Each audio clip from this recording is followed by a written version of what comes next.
Yeah, I mean, I think Spotify is very good. I'm a user, and I'm a big fan of the Discovery Weekly there. Although some people have criticized that, and I think I've criticized it in the past as well. That it can be generic, and I think it's like the algorithm means that everybody ends up listening to the same music all the time. I mean, what I've seen recently that I thought was quite impressive, I started using the application Freeletics.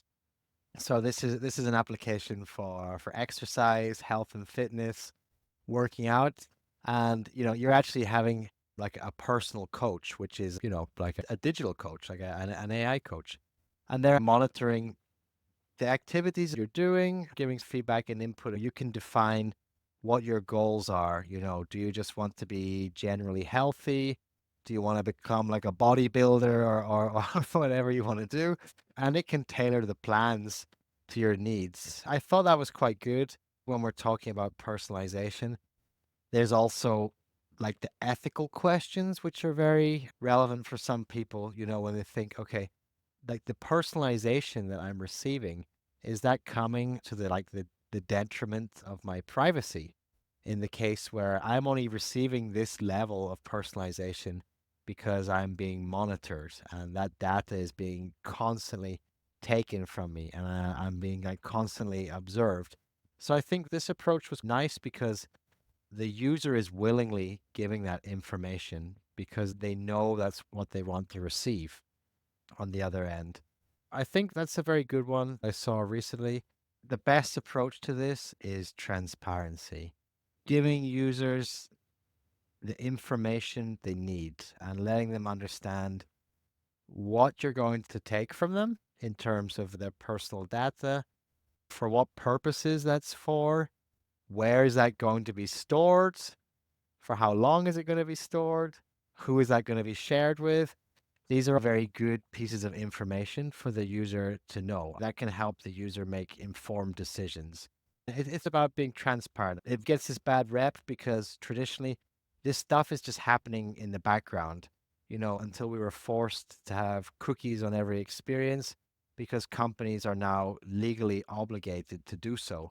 Before that, they weren't. And I think with this, the user can decide if it's worth it. Some people will value their privacy over interesting features on an application, Like I could have an application help me to plan my trip if I want that based upon my past experiences, or recommend items of food that I might want to add into my shopping basket based upon what I've bought before, or even based upon like maybe what my wife has bought before, for example.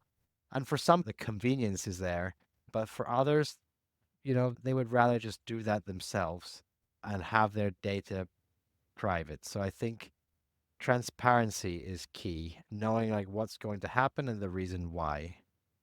I think it's extremely important.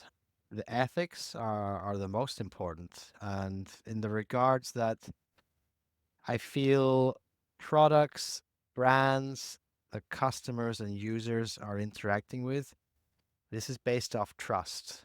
Trust is something that takes a long time to build and a moment to destroy. The most successful brands that have extreme customer loyalty, I feel that they're also very well aligned with the trust of the customers, that the customers return because they feel comfortable not being scammed or ripped off.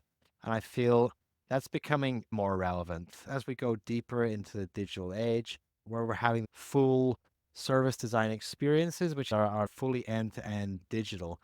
There has to be trust. If I'm going to upload my personal data, payment info, especially now that we're moving into the era of AI,